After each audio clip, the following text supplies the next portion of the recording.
Data is what helps us know what to do, where and when. We are increasingly going into a space of very limited resources. We have always had limited resources, but where we are going now, the resources are even less because of shifting global agendas. We have to be very efficient in how we deliver our services. And how do we do this? We need to have real-time quality data. We need to know what is happening in communities so that we can provide what we are now dubbing as precision public health. We need to know where should we take outreaches, where are the excess mortalities, which community health workers are having challenges, which community health workers are not being supported, who are the community health workers, what are they doing, what's their level of education, what's their area of operation. We can no longer afford redundancy and duplication.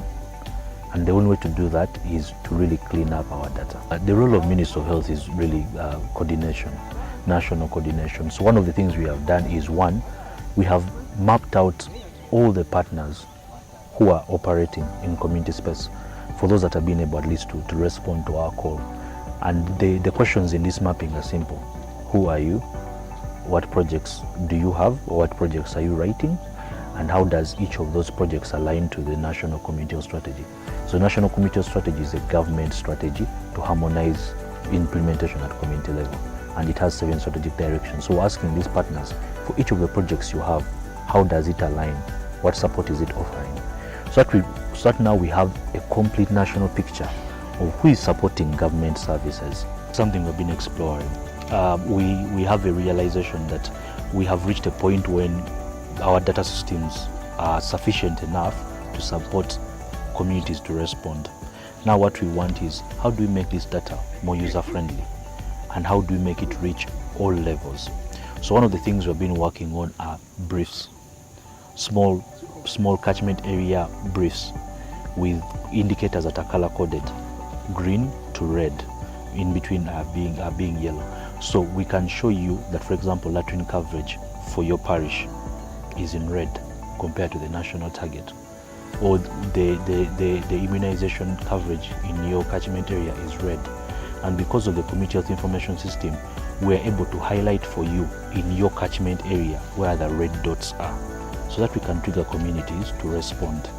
We can no longer have the luxury of Ministry of Health having to go everywhere to initiate conversation.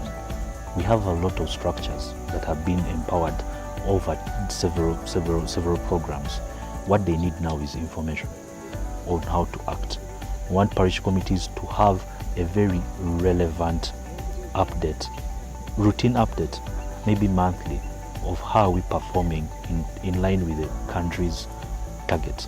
What are our immunization rates and other things. The community health information system is a government initiative to digitize the community health space. This digital job aid serves 2 purposes. One is that we want to support community health workers that are doing their work. We don't want them to be cramming things and having to remember what to say. So this job aid, embedded within it are cues and job aids. But as they use this information, as they use this tool to do their work, back end we are tracking what they are doing, and that automates reporting. So in almost real time, we're able to know what community health workers are supporting the communities on as we support them. So the monitoring dashboard that she launched helps us track that.